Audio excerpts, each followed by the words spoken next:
The island of Malta is considered to be one of the most Catholic countries in the world, so much so that the Constitution of Malta declares Roman Catholicism as its state religion. Although entrenched provisions for the freedom of religion are allowed, freedom of speech is another matter. In April 2010, a few weeks before the Pope's visit to Malta, a comment against the Pope posted on Facebook became a very serious affair after the 24-year-old author was given a suspended sentence and fined €500.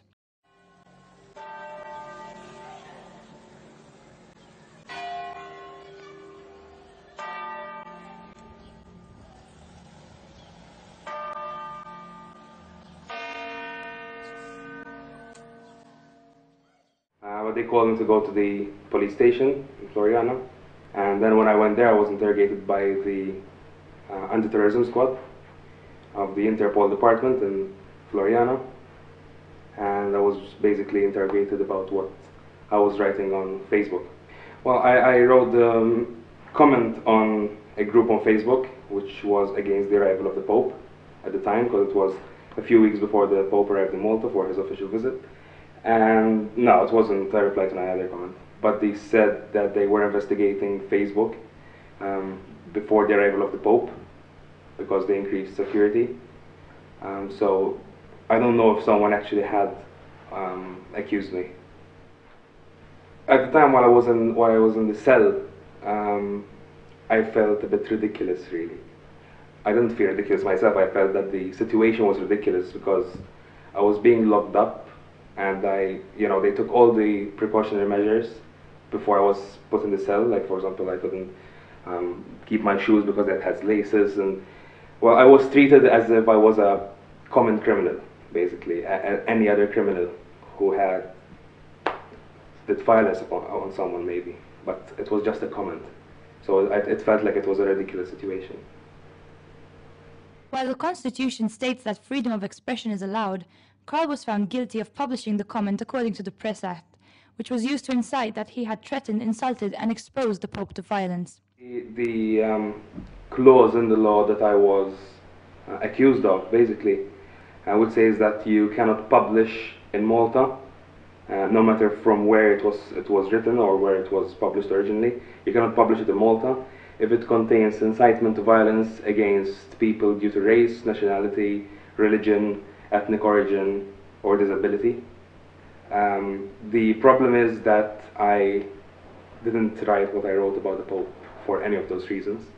So I still believe that the accusation was unfounded, because the reason I wrote what I wrote about the Pope is that I believe the Pope is not Christ-like at all in his actions, especially when it comes to the pedophilia cases that cropped up over the past few years.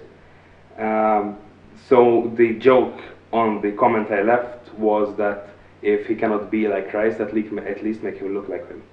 And that was the whole point behind the joke, which was misunderstood, obviously. But as I said, I mean, definitely I was accused using the wrong clause in the law.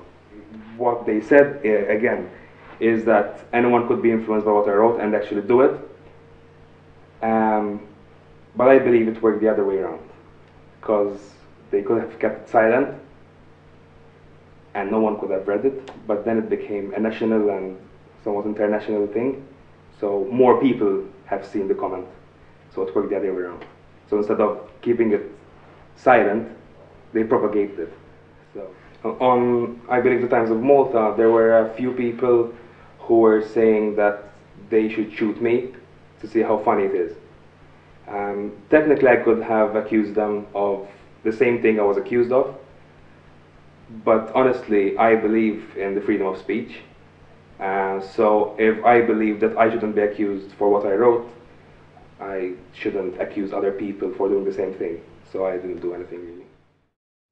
The comment received a lot of media attention, and Karl was invited to talk about the case on a local primetime television program, Sharabank.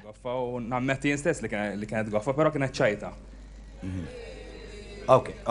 Fem, jena nifema li ktibta fuq grupp li kien kontra l-miġġa tal-Papa li mill-reazzjoni ta'kom ma tħaltuħx fih, u assumejt li min jaqbel mal-miġġa tal-Papa mu se jidħol fil-grupp u mu se jiġi affis.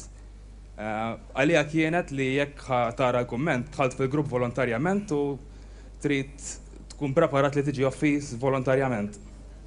Carl was tried within 46 days, a relatively short amount of time when compared to previous cases of threatening violence. From the first interrogation to the final court case, there were 46 days, basically. And it's really funny how cases which involve religion in Malta are fast-tracked when compared to other cases. The lawyer said that I shouldn't be accused of publishing anything in Malta because technically the servers of Facebook are in America. It seems that the cybercrime unit tried to contact Facebook, but they ignored them completely for obvious reasons. And my lawyer actually, tried to say it in court, but the only justification from the judge was that has nothing to do with it at all. Well, in Maltese was mandu x'jaqsam. That was all he said. There was no justification. So it sounds a bit strange how anyone who writes anything on Facebook from all over the world can be accused of anything in Malta. So it's very weird from my point of view.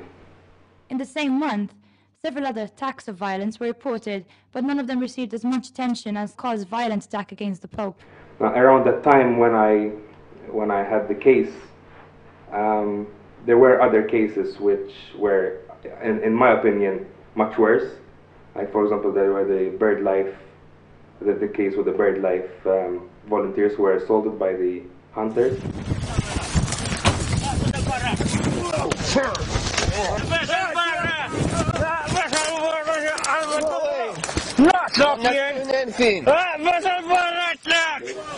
And there was also another case which was finalized 2 days after mine, where basically a man cut off his girlfriend's finger because she thought that if she bled, she was cheating on him.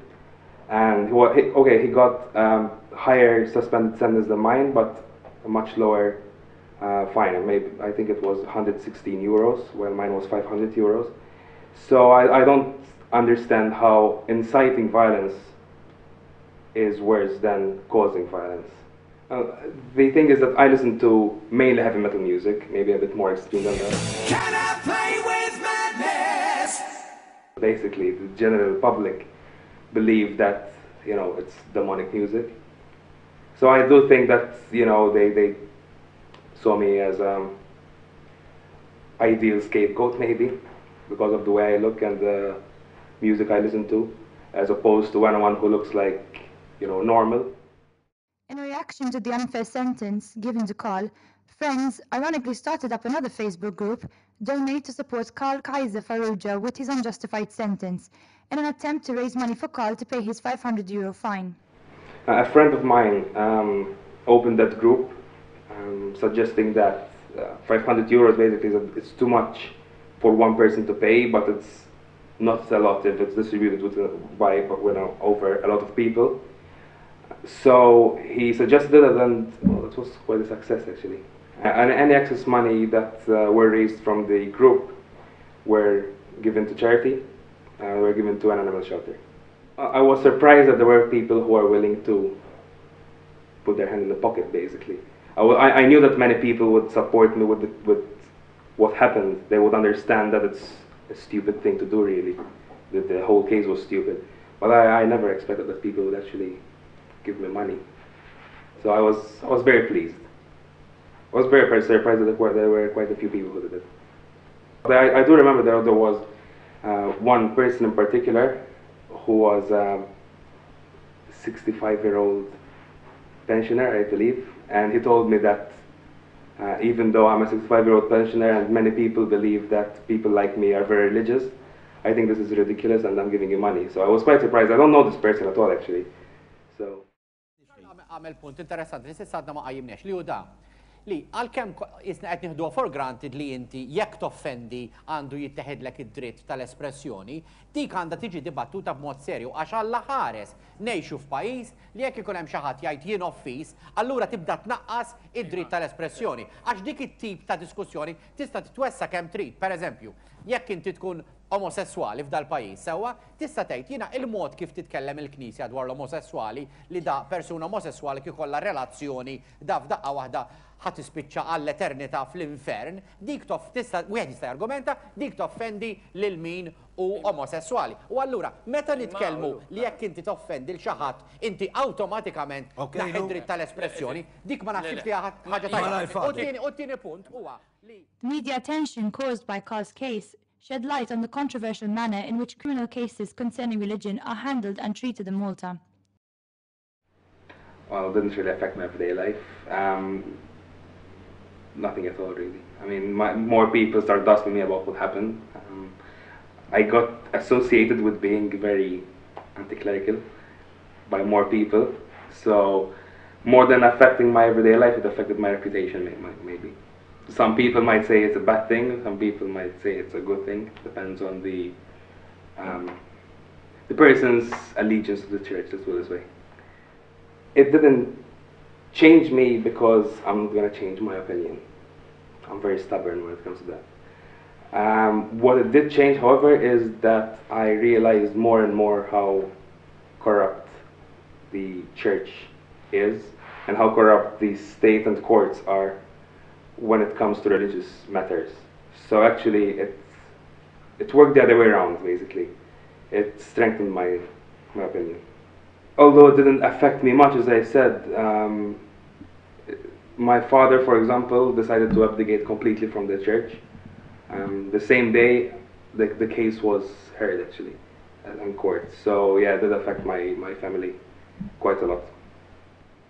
I think when religion is touched in Malta, when you touch religion in any form, especially when it's the Catholic religion, you stand no chance. So there's no way that I could have won the case in Malta, at least. The question as to whether freedom of speech really exists in Malta, especially in religious contexts, can be further highlighted when one considers the extent of some publicized statements on popular television programs abroad. In other countries, like the UK, for example, there are these shows, and there are a lot of comedians who are shown on public television who mock pretty much anything. Everything goes. And they mock the Pope, they mock the church, they mock the monarchy, they mock pretty much everyone, and sometimes they're a bit harsh as well, they're very harsh. But they don't do anything against them because it's freedom of speech. Come back, come back. I missed my comment. Don't go away, please. Oh, hello. That looks demonic. Hello. It is worth noting that when this gets broadcast, the Pope is actually in the country at the moment and maybe sitting in a hotel room after a long gig. Let's turn on the television. What's this? Ah, greetings in Papa. Oh no, I mean, he has come out and said he thinks condom use is sinful. And you think, this is the man who's never had sex. How come he's advising how people should have sex? It would be like me advising people about shampoo. I believe that in Malta, we still have a lot of way to go to get there. I don't think we will ever get the same level of freedom of speech in Malta.